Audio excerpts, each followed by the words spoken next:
Welcome to the cooking show, You Are What You Eat. I'm your host, Doug Thompson, with special guest Jack Petty from Salina.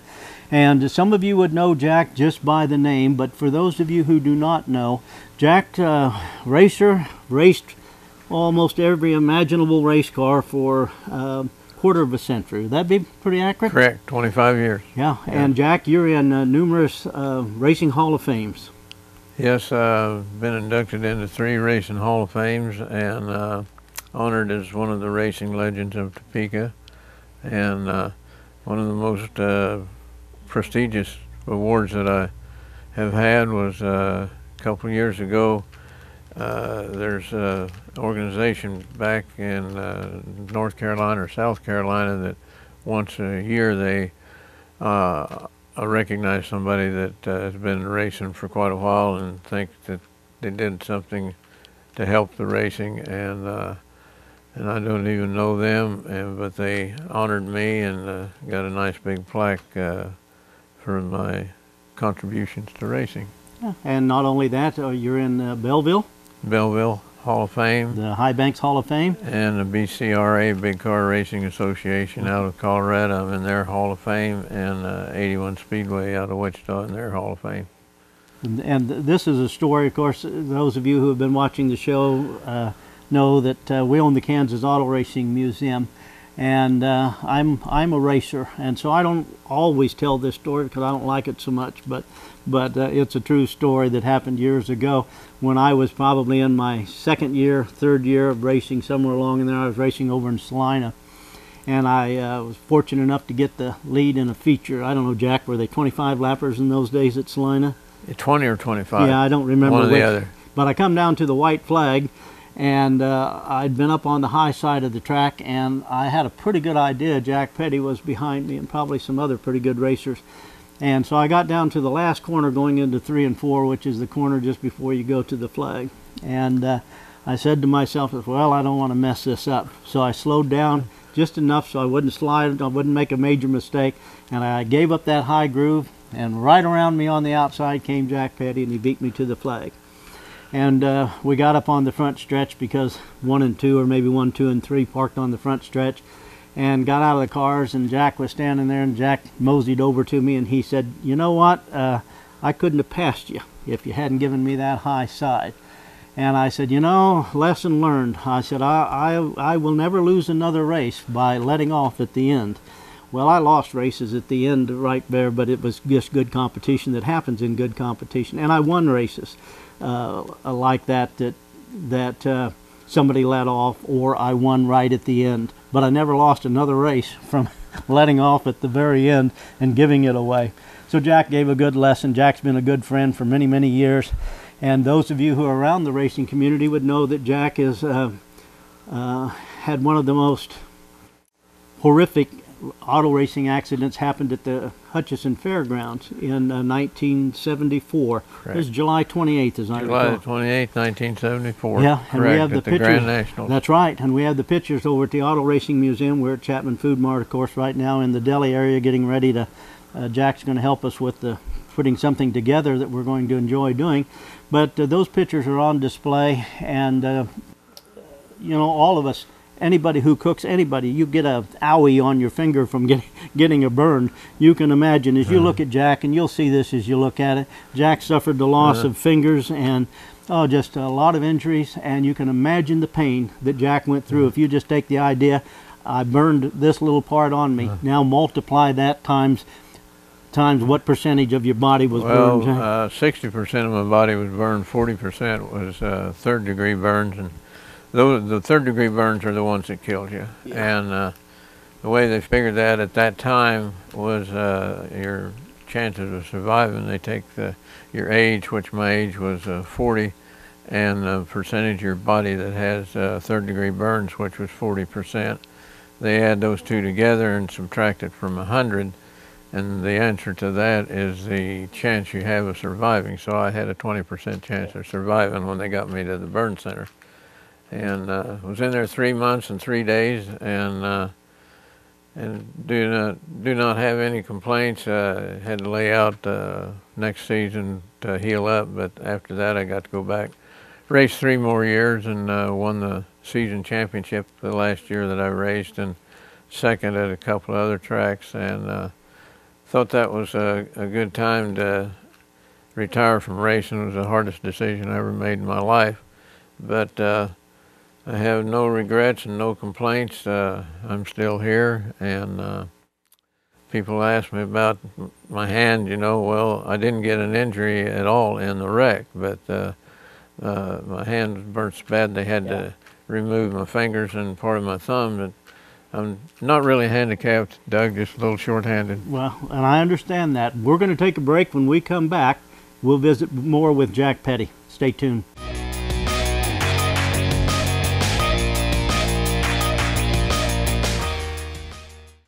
Welcome back to You Are What You Eat. I'm your host, Doug Thompson, with my special guest, Jack Petty from Salina.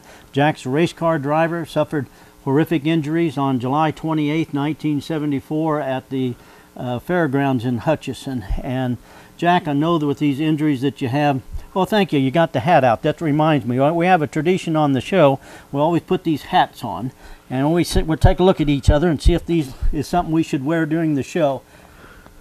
I don't think so, Jack. Maybe we better leave the hats off. I think a racing helmet would be more appropriate. I think it would be too. A couple racing helmets would be good. Well, we were talking about, Jack, before we cut away for break, talking about the injuries that you had.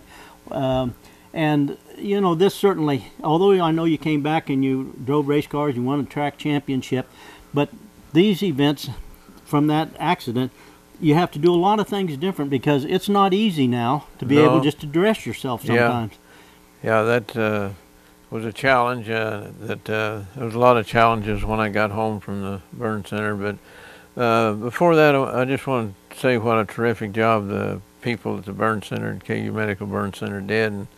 And Dr. Monty, the head honcho up there, he asked me, he said, "What do you want to be able to do with that hand?" And I said, "I want to be able to hang on to a steering wheel with it." He said, "You're bound and determined to get back in that race car, aren't you?" And I said, "Yes, I am." He said, "Very well, we can do that." So all of the stubs were back like this one. So they left that one back. They brought these forward, and this thumb was clear over here. You could just wedge a pencil in there, and he spread that out, cut this out, skin grafted it in there, and rebuilt that hand to hang on to a steering wheel. He did just what you asked, didn't he? Never had a problem hanging on to a steering wheel at all. Now, that's an interesting story. And over at the Auto Racing Museum, of course, we have pictures of that fire.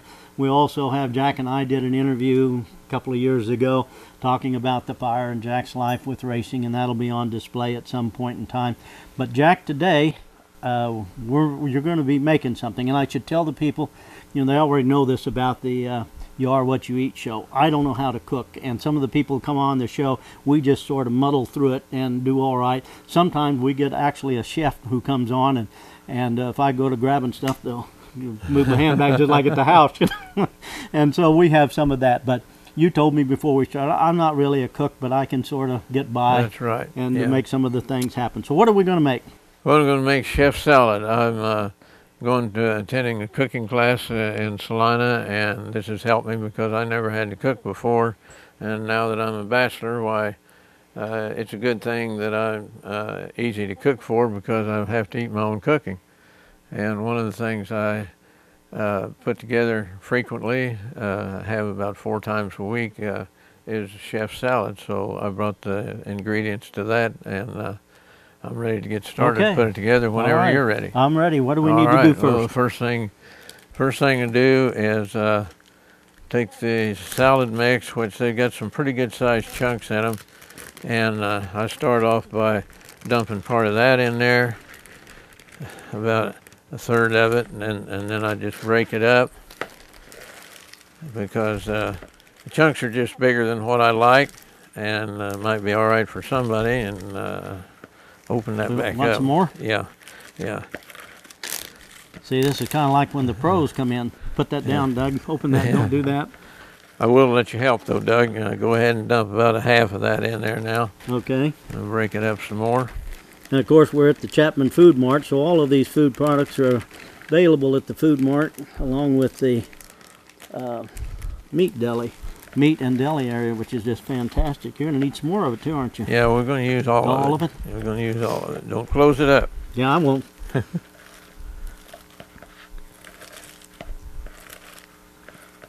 Do you take most of your meals at the house, Jack? Yes, I eat home most of the time. I like to go out and eat once in a great while, just dump it all in there. And, but 98% of my eating is done at home. And the cooking class has really helped. They have crock-pot cooking, and it's just helped me to learn to do things just a little bit better. Where do they hold the cooking class at, Jack? This is at the food bank at there in Salina, Kansas, and it's really has helped me a lot. And now we've got the big chunks mixed up. A lot of people attend the classes, Jack? Normally about 6 to 8, which is just about right. Anything else, it gets a little bit too big.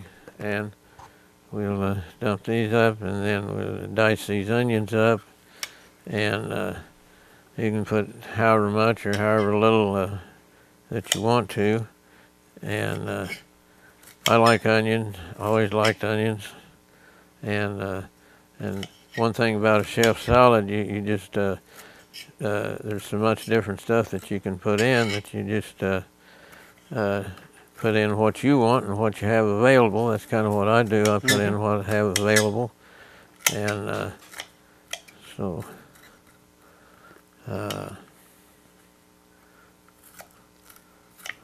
your cooking class, how many times a week did they meet, did you say? The schedule is 3 times a week, and it's 1 hour cooking class each time.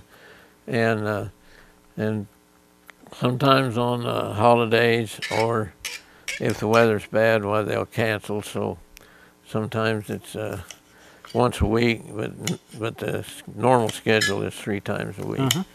And it really helps. They have real good instructors, and it just teaches me to do things other than just enough cooking to get by with. Right. And really enjoy it. And I like to be around people, as you know, and so not only get to learn to cook different things, but the camaraderie is great. So we take this and scrape this. That's heavier than it looks. Yeah, that's a good heavy board.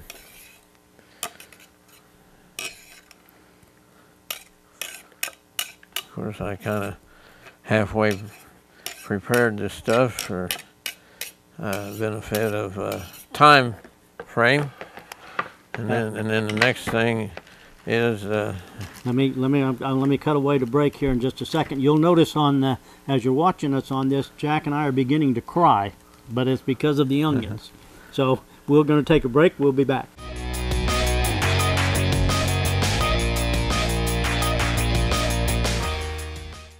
Welcome back to You Are What You Eat. I'm your host, Doug Thompson, with my special guest, Jack Petty from Salina.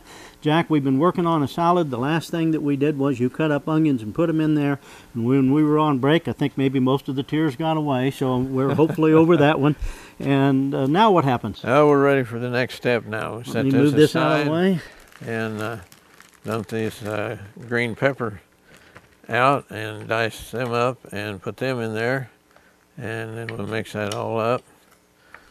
And then we're ready to put it in a bowl and put together a chef salad for my lunch today.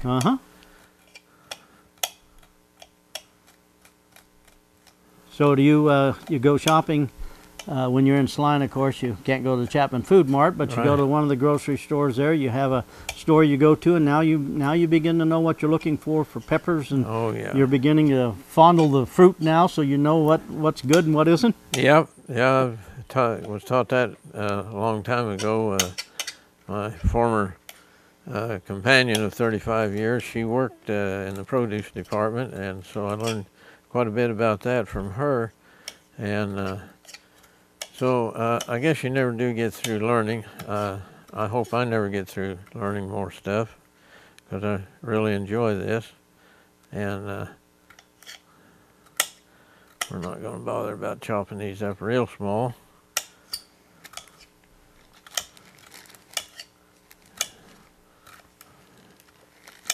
Can I put any of this in the salad, like the raisins? Not yet. Not yet. We're just about ready here. That's part of the class you're taking. Is there's a sequence to it, huh? Yep, that's what they teach us, and so we try to do it like they teach us, or there's no point in going there, you know. Okay, let's call that good. All right. Let's put them in there.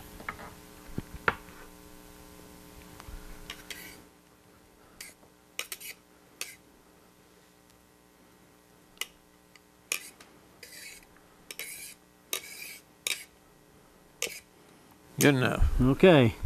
Okay. Now then we'll stir this up a little bit.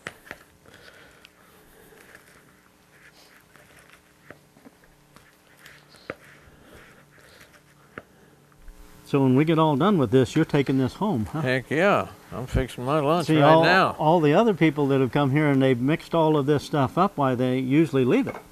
Well, I guess you're taking it all home. That's right. I've showed you how to do it. You can mix your own. That's right. You showed me how to fish. Now it's my job. Yeah.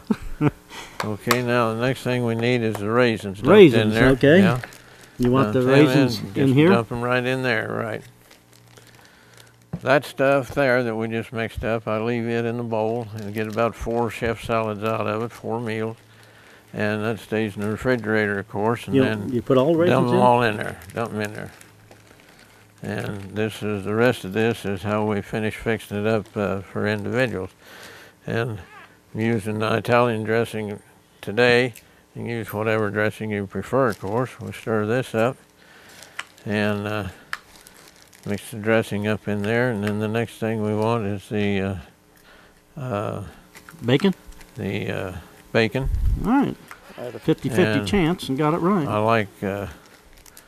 like my bacon crisp, and so, and one thing about crisp, it's easy to break up. You just crunch, and then the next thing we need is the pecans. Just dump them in there, and then we're ready for the shredded cheese.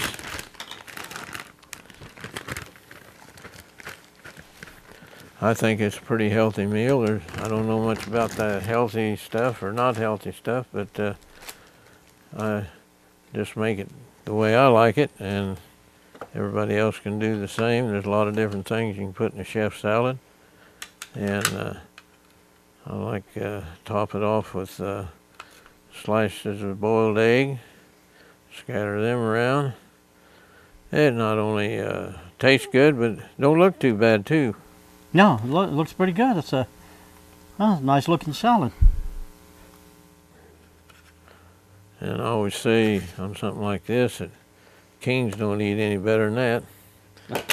And then you can use salt and pepper or whatever you want. I don't use salt myself, and I have seasoned pepper that I sprinkle a little bit on top of it.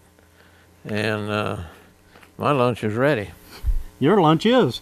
I guess I'll be making mine when we go to break. But take a look at that. That's a nice looking salad, Jack, and that makes a full meal for you. Full meal. It doesn't look like it would, but that fills me up, and it's plenty for me. And then, other than the cleanup area, you pretty well got it. Right, and then I've got 3 more in that bowl like that. When we mix it up, makes 4 of these. Fantastic. And that's it. All right, Jack. Before we cut away, if you don't mind, I brought some pictures of the Hutchison fire, because some of the people who'll be watching this show, when they see in advance that Jack Petty's going to be on, they will realize that we're a couple of racers and we're talking about some of the events. And on your screen right now, you'll see the picture of the several of the sprint cars absolutely burned up. Yeah, it was about a 15-car pile up. It's so dirty you couldn't see, and when we crossed the start-finish line to start the second lap, why George Armstrong ran over somebody's wheel up front, and I was basically about in the middle. and it just started piling up because you couldn't see 10 feet in front of you, and we was all trying to run fast enough to keep from getting run over and slow enough to keep from running over somebody. But once it started, why, it was, one racing magazine said it was the worst fire disaster in racing history at that time. Well, I think it probably was. I can't imagine it being any worse than that. There's a sequence of pictures that you and I are looking at, that people are now looking at on the screen. And this, of course, is the third one that you're looking at right now on the screen. Shows the Hutchinson Nationals, huge crowd, and the carnage that's taking place on the track surface.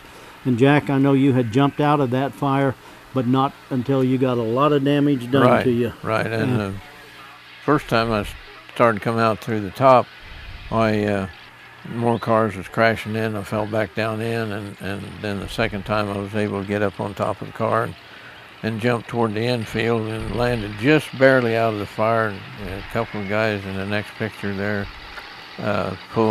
grabbed and dragged me away from there, and I landed just outside of the fire there, and they run in there and grabbed me and dragged me away. You can see my helmet's burnt black already, and my clothes were burnt off, and they both got second and third degree burns just in the couple of seconds that it took to grab me and drag me away. I remember that. We're going to take a break. When we come back, we'll finish up the cooking show, You Are What You Eat.